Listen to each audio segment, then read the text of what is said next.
Hello നമസ്കാരം, രഞ്ജിത്ത്. അനുഭവങ്ങൾ പാളിച്ചകളിലേക്ക് വീണ്ടും സ്വാഗതം. ഇന്ന് ഞങ്ങളെ സമീപിച്ച ഒരു മാനുഫാക്ചറിംഗ് ഫേമിനെ കുറിച്ചാണ്. വളരെ വലിയ ബുദ്ധിമുട്ടിൽ നിൽക്കുന്ന ഒരു മാനുഫാക്ചറിംഗ് ഫേം, എന്താണ് മുന്നോട്ട് ചെയ്യേണ്ടതെന്ന് അറിയാതെ നിൽക്കുന്ന രണ്ട് സഹോദരന്മാർ. ഇവർ രണ്ടുപേരും ആക്ച്വലി ഈ ഒരു ഇൻഡസ്ട്രിയിലേക്ക് വരുന്നത് ഇവരുടെ ഫാദറിൻ്റെ പാത പിന്തുടർന്നുകൊണ്ടാണ്. ഫാദർ ഒരു ചെറിയ രീതിയിൽ ഒരു ആലയൊക്കെ നടത്തിയിരുന്ന ഒരു വ്യക്തിയായിരുന്നു. ചെറിയ രീതിയിലൊക്കെ വെട്ടുകത്തിയും അത്തരത്തിലുള്ള ആയുധങ്ങളൊക്കെ നിർമ്മിച്ചിരുന്ന ഒരു ആല അദ്ദേഹം നടത്തിയിരുന്നു. അത് നല്ല രീതിയിൽ ആക്ച്വലി അദ്ദേഹം കൊണ്ടുപോവുകയും അദ്ദേഹത്തിന് നല്ല ഒരു പേരൊക്കെ ഉണ്ടാവുകയും ചെയ്തു. അതിൻ്റെ ഭാഗമായിട്ട് അദ്ദേഹം ചെറിയൊരു ഫാക്ടറി പിന്നീട് ഉണ്ടാക്കുകയും ഈ ഇൻഡസ്ട്രീസിന് ആവശ്യമായിട്ടുള്ള പലതരത്തിലുള്ള മെറ്റൽ കോമ്പോണൻറ്റുകൾ ഉണ്ടാക്കി കൊടുക്കുന്ന ഒരു ഫാക്ടറി ഇവർ ആരംഭിക്കുകയും ചെയ്തു. അപ്പോൾ ഏറ്റവും അവസാന കാലഘട്ടമൊക്കെ ആയപ്പോഴേക്കും അച്ഛൻ്റെ ഒരു ബ്രാൻഡ് നെയിം അത്യാവശ്യം വളരെ നല്ല രീതിയിലായിട്ടുള്ളത് കൊണ്ട് തന്നെ അദ്ദേഹം അത്യാവശ്യം നല്ല രീതിയിൽ എസ്റ്റാബ്ലിഷ് ചെയ്തിരുന്നു. കുറച്ച് പൈസയൊക്കെ ഉണ്ടാക്കിയിട്ടുണ്ടായിരുന്നു. കുറച്ച് ഭൂമിയൊക്കെ അദ്ദേഹം മേടിച്ചിട്ടുണ്ടായിരുന്നു. ഈ ഭൂമിയൊക്കെ കുറച്ച് വിറ്റിട്ടൊക്കെയാണ് ഇവർ ഈ ഫാക്ടറി എന്നുള്ള രീതിയിൽ എസ്റ്റാബ്ലിഷ് ചെയ്തത്. അപ്പോൾ ആദ്യത്തെ പ്രശ്നം തന്നെ സത്യം പറഞ്ഞാൽ ഞങ്ങൾ ചെന്ന് നോക്കിയപ്പോൾ ഫാക്ടറി വലിയ ഇൻഫ്രാസ്ട്രക്ചറിലാണ് ഉണ്ടാക്കി വെച്ചിരിക്കുന്നത്. വളരെ വലിയ ഇൻഫ്രാസ്ട്രക്ചറുള്ള ഒരു ഫാക്ടറിയാണ്. ആ ഫാക്ടറിയുടെ കപ്പാസിറ്റിയുടെ യൂട്ടിലൈസേഷൻ ഒരു 20% മാത്രമാണ് ഇപ്പോൾ നടക്കുന്നത്. അതായത് 20% യൂട്ടിലൈസേഷൻ മാത്രമേ ഇപ്പോൾ നടക്കുന്നുള്ളൂ. ബാക്കി 80% യൂട്ടിലൈസ് ചെയ്യപ്പെടാതെ കിടക്കുകയാണ്. ഭീകരമായിട്ടുള്ള അവസ്ഥയിലാണ് സത്യം പറഞ്ഞാൽ. അപ്പോൾ ഒരു കപ്പാസിറ്റി തന്നെ യൂട്ടിലൈസ് ചെയ്യപ്പെടുന്നില്ല എന്ന് പറയുമ്പോൾ നമുക്കറിയാലോ, നമ്മുടെ ഒരു ഓപ്പർച്യൂണിറ്റി കോസ്റ്റ് ഉണ്ട്, ഭീകരമായിട്ട് പോവുക. അതിനേക്കാൾ ഭീകരമായിട്ടുള്ള ഒരു പ്രശ്നം ഇവർക്ക് വർക്കിംഗ് ക്യാപിറ്റൽ ഇല്ല എന്നുള്ളതാണ്. അതായത് ദൈനംദിന കാര്യങ്ങൾ ചെയ്തു പോകാനുള്ള ക്യാപിറ്റൽ അവർക്ക് അവൈലബിൾ അല്ല. അപ്പോൾ എങ്ങനെയാണ് ഈ ക്യാപിറ്റൽ ഇല്ലാതാവുന്നത് എന്ന് നോക്കുമ്പോഴാണ് നമുക്ക് മനസ്സിലാവുന്നത്, ഒന്നാമത് വളരെ ഇംപ്രോപ്പർ ആയിട്ടുള്ള ഫൈനാൻഷ്യൽ മാനേജ്മെൻ്റ് ആണ്. ക്രെഡിറ്റ് പോളിസി ഇല്ല എന്ന് തന്നെ പറയാം. അപ്പോൾ ഇവർക്ക് ഒരുപാട് കാലങ്ങളായിട്ട് ബന്ധമുണ്ടായിരുന്ന കസ്റ്റമേഴ്സിനെ ഇവർ കറക്റ്റായിട്ട് കണ്ടുപിടിക്കുകയും എന്നിട്ട് അവർക്ക് ഇത് സപ്ലൈ ചെയ്തുകൊണ്ടിരിക്കുകയും ചെയ്യാണ്. പക്ഷേ ഇവർക്ക് ക്രെഡിറ്റ് പോളിസി ഇല്ലാത്തത് കൊണ്ട് തന്നെ 6 മാസവും 9 മാസവും ഒക്കെ പേയ്മെൻറ്റ് ഡ്യൂ ആയിട്ടുള്ള ഇഷ്ടം പോലെ കേസസ് നമുക്ക് കാണാൻ കഴിയും. അപ്പോൾ അതിന് കൃത്യമായിട്ട് പേയ്മെൻറ്റ് കൊടുക്കുന്ന ഒരു 10% കസ്റ്റമേഴ്സ് മാത്രമേ ഇവർക്കുള്ളൂ. 90% കസ്റ്റമേഴ്സും കൃത്യമായി പേയ്മെൻറ്റ് കൊടുക്കില്ല എന്ന് ഷാഡി പിടിക്കുന്നവരാണ്. അപ്പോൾ അത്തരത്തിലുള്ള ആളുകളെ വെച്ചാണ് മുന്നോട്ട് പോയിക്കൊണ്ടിരിക്കുന്നത്. ഇവർക്ക് കോമ്പറ്റീഷൻ ഉണ്ട്, എങ്കിൽ പോലും വളരെ ശക്തമായ കോമ്പറ്റീഷൻ അല്ല മാർക്കറ്റിലുള്ളത് എന്നുള്ളതാണ് സത്യം. എന്നാൽ മാർക്കറ്റിങ്ങിൽ യാതൊരു തരത്തിലുള്ള എഫർട്ടും ഇവരിടുന്നില്ല. മാർക്കറ്റിംഗ് ആൻഡ് സെയിൽസ് അതുകൊണ്ട് തന്നെ താഴേക്ക് പോയിക്കൊണ്ടിരിക്കുകയാണ്. വളരെ ചെറിയ ഒരു സെയിൽസ് മാത്രമേ ഉള്ളൂ. ഇത്രയും കാര്യങ്ങളാണ് നിൽക്കുന്നത്. അപ്പോൾ ഓട്ടോമാറ്റിക്കലി ഇവർ വിചാരിച്ചത് ഇവർക്ക് അധികം വലിയൊരു എഡ്യൂക്കേഷൻ ഒന്നുമില്ല. അപ്പോൾ അതുകൊണ്ട് തന്നെ ഇവർ വിചാരിച്ചത് ഓൾറെഡി ഉള്ള ഒരു ബ്രാൻഡ് നെയിം വെച്ചുകൊണ്ട് ഓട്ടോമാറ്റിക്കലി ഇതൊക്കെ വർക്കായിക്കോളും എന്നുള്ളൊരു ധാരണയിലാണ് ഇവർ ഈ ഒരു ഇൻഡസ്ട്രി തുടങ്ങുന്നത് തന്നെ. മാത്രമല്ല അതിഭീകരമായിട്ടുള്ള കംഫർട്ട് സോണിലിരിക്കുന്ന രണ്ട് സഹോദരങ്ങളാണ്. കംഫർട്ട് സോൺ എന്ന് പറയുമ്പോൾ എല്ലാവർക്കും കംഫർട്ട് സോൺ തന്നെയാണ് ആഗ്രഹം. പക്ഷെ പലപ്പോഴും ഇന്ന് നമ്മൾ കാണുന്ന സക്സസ്ഫുൾ ആയിട്ടുള്ള ബിസിനസ്സുകാരെല്ലാം അവരുടെ ആദ്യഘട്ടത്തിൽ നല്ല രീതിയിൽ പണിയെടുത്ത് ഹാർഡ് വർക്കിലൂടെ ഒരു സിസ്റ്റവും ഒരു ബ്രാൻഡ് നെയിമും ഒക്കെ എസ്റ്റാബ്ലിഷ് ചെയ്തെടുത്തിട്ടുള്ള ആൾക്കാരാണ്. പക്ഷേ ഇത് ഈ ഒരു ബിസിനസ്സിനകത്തേക്ക് വരുമ്പോഴേക്കും കംഫർട്ട് സോൺ ആഗ്രഹിക്കുകയും വലിയ വണ്ടിയിലെ നടക്കൂ എന്ന് ചാടിയും പിടിക്കുകയും കോട്ടിലും സ്യൂട്ടിലും ഒക്കെ നടക്കണം എന്ന ആഗ്രഹം പ്രകടിപ്പിക്കുകയൊക്കെ ചെയ്യുന്ന ആളുകളാണ്. പക്ഷേ അങ്ങനെ ഒരു സെൽഫ് പ്രൊമോഷൻ നമ്മൾ ചെയ്യുമ്പോഴും ആക്ച്വലി നമ്മുടെ ബിസിനസ്സിന് എന്ത് സംഭവിച്ചു കൊണ്ടിരിക്കുന്നു എന്നുള്ളത് നോക്കാൻ പലരും മെനക്കെടാറില്ല. അങ്ങനെ ഭീകരമായിട്ടുള്ള എന്തോ പ്രശ്നം ഉണ്ടാകുന്നു എന്നുള്ളൊരു തോന്നൽ ഉണ്ടായപ്പോഴാണ് ഇവർ ഇതിലേക്ക് നോക്കാൻ തീരുമാനിച്ചത്. അങ്ങനെയാണ് നമ്മൾ ഈ ഒരു പ്രോസസ് സ്റ്റഡി, ഇതിൻ്റെ നമ്മൾ ബിസിനസ് സ്കാൻ എന്നാണ് പറയുന്നത്, ബിസിനസ്സിനെ കംപ്ലീറ്റ്ലി സ്കാൻ ചെയ്യാൻ തീരുമാനിക്കുന്നത്. അപ്പോഴാണ് ഈ വർക്കിംഗ് ക്യാപിറ്റൽ എന്ന് പറയുന്നത് ഭീകരമാണ്, ഒരു രീതിയിലും യാതൊരു തരത്തിലുള്ള സിസ്റ്റമോ സ്ട്രക്ചറോ ആ ഓർഗനൈസേഷനിൽ ഇല്ല എന്ന് മനസ്സിലാക്കുന്നത്. അങ്ങനെ ക്യാഷ് ഫ്ലോ മാനേജ്മെൻറ്റ് ഭീകരമായിട്ടുള്ള പരാജയം. സെയിൽസിലും മാർക്കറ്റിങ്ങിലും 0 എഫർട്ടാണ്. നമുക്ക് ക്രെഡിറ്റ് ഒരുപാട് നമ്മുടെ മാർക്കറ്റിൽ കിടക്കുന്നു എന്നുള്ളത് വലിയൊരു പ്രശ്നം. ഈ പ്രശ്നങ്ങളെല്ലാം അഡ്രസ്സ് ചെയ്യുക എന്നുള്ളതായിരുന്നു നമ്മളുടെ ഉദ്ദേശം. ഒട്ടും എളുപ്പമല്ല ഒരു കൺസൾട്ടൻറ്റിന്, പ്രത്യേകിച്ചും ഇത്തരത്തിൽ ഒരു ബാഡ് ഇമേജ് മാർക്കറ്റിൽ ഉണ്ടാക്കി വെച്ചിരിക്കുന്ന ഒരു ബ്രാൻഡിനെ അടുത്ത ലെവലിലേക്ക് പൊന്തിച്ചു കൊണ്ടുവരുന്നത് ഒരു കൺസൾട്ടൻറ്റ് സംബന്ധിച്ചിടത്തോളം വെല്ലുവിളിയാണ്. പക്ഷേ ഞങ്ങളെ സംബന്ധിച്ചിടത്തോളം ഞങ്ങൾക്കത് ഇഷ്ടമാണ്. കാരണം ഇത്തരം വെല്ലുവിളികളാണ് പലപ്പോഴും നമുക്ക് ഒരു കിക്ക് തരുന്നത്. ഇതിനെ നമ്മൾ അഡ്രസ്സ് ചെയ്യാൻ തീരുമാനിച്ചു. ഏറ്റവും ആദ്യം തന്നെ ശരിക്കും ആ ഓർഗനൈസേഷൻ്റെ ഒരു സ്ട്രാറ്റജി റീഡിഫൈൻ ചെയ്യുകയാണ് നമ്മൾ ചെയ്തത്. കാരണം സ്ട്രാറ്റജി എന്ന് പറയുന്ന ഒരു പരിപാടി അവർക്കില്ല. എത്ര ബിസിനസ് ചെയ്യണം എന്നുള്ളതിനെക്കുറിച്ച് കൃത്യമായ ബോധ്യമൊന്നും ഇല്ലാത്ത ആൾക്കാരാണ് ഇവർ. അങ്ങനെ ഈ ഫാക്ടറിയുടെ ടോട്ടൽ കപ്പാസിറ്റിനെ കുറിച്ച് ഞങ്ങൾ പഠിച്ചു, ടോട്ടൽ മാർക്കറ്റിനെ കുറിച്ച് പഠിച്ചു, എത്രമാത്രം ബിസിനസ് നമുക്ക് ചെയ്യാൻ പറ്റും എന്നുള്ളതിനെക്കുറിച്ച് നമ്മൾ ഒരു രൂപരേഖ തയ്യാറാക്കി.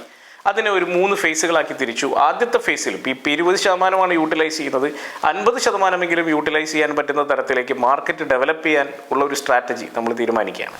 അങ്ങനെ മാർക്കറ്റ് ഡെവലപ്പ് ചെയ്യണമെങ്കിൽ നമുക്ക് ആക്ച്വലി സെയിൽസ് പീപ്പിൾ ആവശ്യമാണ്. നമ്മുടെ സെയിൽസ് പീപ്പിൾ വളരെ അൺസ്കിൽഡ് ആയിട്ടുള്ള ആൾക്കാരാണ് കുറച്ചുള്ളത്.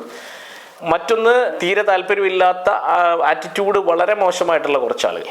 അങ്ങനെ ആ സെയിൽസ് ടീമിനെ നമ്മൾ ബിസിനസ് സ്കാനിൽ അനലൈസ് ചെയ്തപ്പോൾ കണ്ടുപിടിച്ച മറ്റൊരു ഭീകരമായിട്ടുള്ള അവസ്ഥ എന്താണെന്ന് വെച്ചാൽ, ഇവർ പലപ്പോഴും പൈസ കിട്ടിയിട്ടില്ല എന്ന് വിചാരിച്ചിരിക്കുന്ന പല ഷോപ്പുകളും ഇവർക്ക് പൈസ കൊടുത്തിട്ടുണ്ട്, ഇവരുടെ സെയിൽസ് ടീമിൻ്റെ കയ്യിൽ ക്യാഷ് ആയിട്ട് കൊടുത്തിരിക്കുകയാണ്. അതായത് ഒരു 15 ലക്ഷം രൂപ മാർക്കറ്റിൽ നിന്ന് കളക്ട് ചെയ്തിട്ട് കമ്പനിയിൽ കൊടുക്കാത്ത ഒരു സെയിൽസ്മാനെ നമുക്ക് ഐഡൻറ്റിഫൈ ചെയ്യാൻ പറ്റി. അവൻ അപ്പോഴും അവിടെ വളരെ ഇന്നസെൻ്റ് ആയിട്ടുള്ള രീതിയിൽ വർക്ക് ചെയ്തുകൊണ്ടിരിക്കുന്ന ഒരു വ്യക്തിയാണ്. 15 ലക്ഷം രൂപ അവൻ മാർക്കറ്റിൽ നിന്ന് കളക്ട് ചെയ്തിട്ടുണ്ട്, കമ്പനി അറിഞ്ഞിട്ടില്ല. ഇത്തരത്തിൽ യാതൊരു സിസ്റ്റവും കമ്പനിയിൽ ഇല്ലാത്തതുകൊണ്ട് തന്നെ ഇതറിയാൻ സാധിച്ചിട്ടില്ല.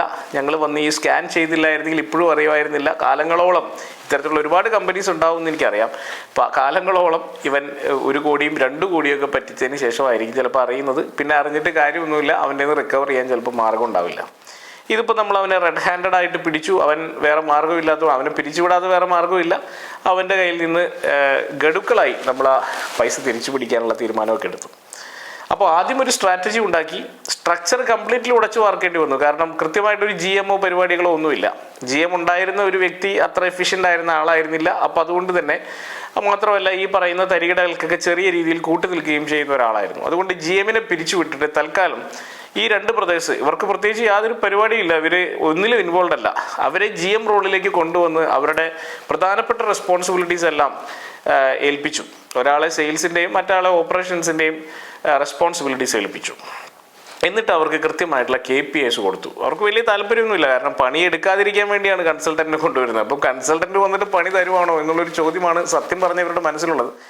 ഒരുപാട് ബുദ്ധിമുട്ടിയാണ് ഇവരെ കൺവിൻസ് ചെയ്യുന്നത്. കൺവിൻസ് ചെയ്ത് ഒരാൾ സെയിൽസും മറ്റൊരാൾ ഓപ്പറേഷൻസും എടുത്തു. കാരണം ബുദ്ധിമുട്ടി കൺവിൻസ് ചെയ്യാന്ന് പറയുമ്പോൾ ഇതിൻ്റെ ഫ്യൂച്ചർ ഭീകരമാകും എന്നുള്ള ഉറപ്പ് അവർക്ക് വന്നപ്പോഴാണ് അവർ ആ ഉത്തരവാദിത്തം എടുക്കാൻ തീരുമാനിക്കുന്നത്. അപ്പം ഇവർ നേരിട്ട് ഇറങ്ങാൻ തീരുമാനിച്ചപ്പോൾ, സെയിൽസിലേക്ക് നേരിട്ട് ഇറങ്ങാൻ തീരുമാനിച്ചപ്പോൾ ഉണ്ടായ ഒരു കാര്യം, അത് വലിയ ഒരു തിരിച്ചറിവായിരുന്നു അവരെ സംബന്ധിച്ചിടത്തോളം. ഈ സെയിൽസ് ഏകദേശം ഡബിളായി എന്നുള്ളതാണ്. ഏകദേശം 1-1.5 മാസത്തോളം ഈ ഫീൽഡിൽ ഇറങ്ങി ഇദ്ദേഹം പ്രവർത്തിച്ചപ്പോഴേക്കും ഓർഡറുകൾ ഡബിളായി.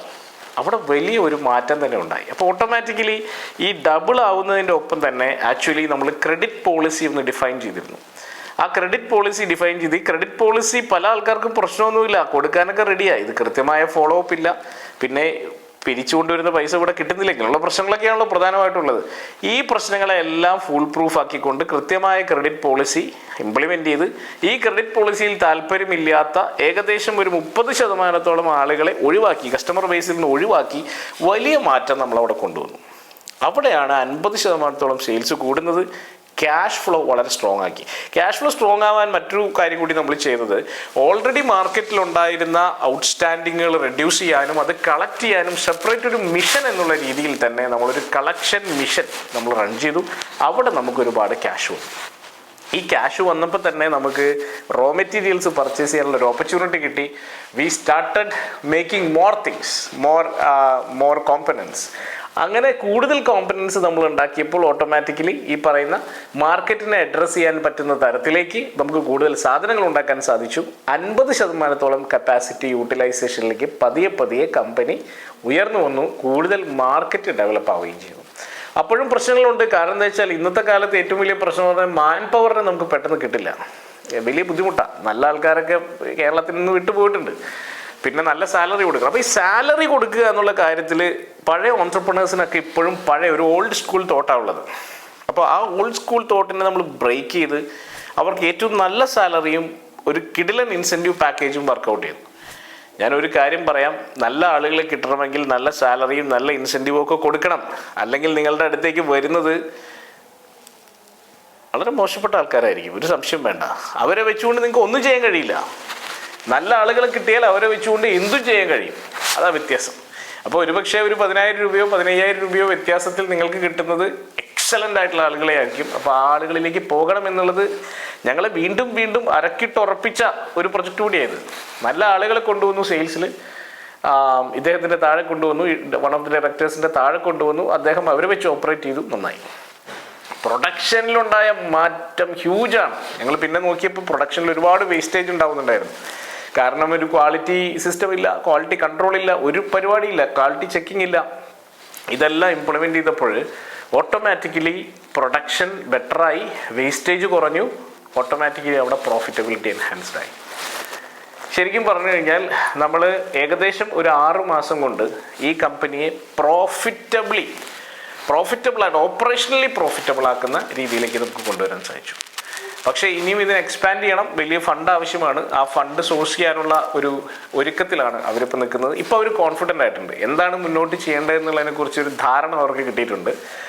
ഇനി കുറച്ചുകൂടി ഫണ്ട് ഉണ്ടെങ്കിൽ തീർച്ചയായിട്ടും ഞങ്ങൾ നെക്സ്റ്റ് ലെവലിലേക്ക് ഇതിനെ കൊണ്ടുപോകാൻ പോവാണ്. അടുത്ത 2 സ്റ്റേറ്റിലേക്ക് കൂടി ഇതിനെ മാർക്കറ്റിംഗ് വ്യാപിപ്പിക്കാൻ പോവാണ്. പലപ്പോഴും ഇത്തരത്തിലുള്ള പ്രൊജക്റ്റ് ചെയ്യുമ്പോൾ നമുക്ക് കിട്ടുന്ന ഒരു കിക്ക് വേറൊരു ലെവലാണ്. തീർച്ചയായിട്ടും ഇത്തരത്തിലുള്ള പ്രശ്നങ്ങൾ നിങ്ങൾ അനുഭവിക്കുന്നുണ്ടെങ്കിൽ നമുക്ക് അഡ്രസ്സ് ചെയ്യാൻ സാധിക്കും. പക്ഷേ ഞാനൊരു കാര്യം പറയാം, നമ്മൾ കൺസൾട്ട് ചെയ്യുമ്പോൾ നമ്മുടെ ഫീ എന്ന് പറയുന്നത് മന്ത്ലി ഒരു 3 to 4 lakhs ഒക്കെയാണ് വരുന്നത്. ഒരു 6 മാസം കൺസൾട്ട് ചെയ്ത ഒരു 24 ലക്ഷം 25 ലക്ഷം രൂപ വന്നു എന്ന് വിചാരിക്കുക. ഈ 25 ലക്ഷം രൂപയ്ക്ക് ഇത്തരത്തിലുള്ള ഒരു ഇൻഡസ്ട്രിക്കൊക്കെ കിട്ടിയിട്ടുള്ള തിരിച്ച് റിട്ടേൺ ഓൺ ഇൻവെസ്റ്റ്മെൻറ്റ് എന്ന് പറയുന്നത് മേ ബി 1 CR 2 CR, അല്ലെങ്കിൽ ഈവൺ ആ ഇൻഡസ്ട്രി ഒരിക്കലും നിലനിൽക്കില്ലായിരുന്നു എന്നുള്ള ആ ഒരു ഇൻഡസ്ട്രി പുനരുജ്ജീവിപ്പിച്ചെടുത്തു എന്നുള്ളതാണ്. ഇൻവാല്യൂബിളാണ്. അത്രയും വലിയ റിട്ടേൺ ഓൺ ഇൻവെസ്റ്റ്മെൻ്റ് ആണ് കൺസൾട്ടിങ്ങിൽ നിന്ന് കിട്ടുന്നത്. ഞാൻ ഉറപ്പിച്ച് പറയാം, ലോകത്തിലെ ഏറ്റവും വലിയ റിട്ടേൺ ഓൺ ഇൻവെസ്റ്റ്മെൻറ്റ് എവിടെ നിന്ന് കിട്ടുന്നു എന്ന് ചോദിച്ചാൽ പ്രോപ്പറായിട്ടുള്ള ഒരു സ്ട്രാറ്റജിക് ഇൻ്റർവെൻഷൻ അല്ലെങ്കിൽ കൺസൾട്ടിങ്ങിലൂടെയാണ് നിങ്ങൾക്ക് ലഭിക്കുന്നത് എന്ന് ഉറപ്പിച്ച് പറയാം. എന്തായാലും നിങ്ങളുടെ ഓർഗനൈസേഷനകത്ത് ഇത്തരത്തിലുള്ള ഏതെങ്കിലും ഒരു പ്രശ്നം, ഇത് മാത്രമാണെന്നില്ല, ഏത് ഡിപ്പാർട്ട്മെൻറ്റിലാണെങ്കിലും എന്തെങ്കിലും ഒരു പ്രശ്നം നിങ്ങൾ അനുഭവിക്കുന്നുണ്ടെങ്കിൽ തീർച്ചയായിട്ടും ഞങ്ങളെ കണക്ട് ചെയ്യൂ. ഞങ്ങളുടെ കയ്യിൽ സൊല്യൂഷനുണ്ട്. അവിടെ കാണാം.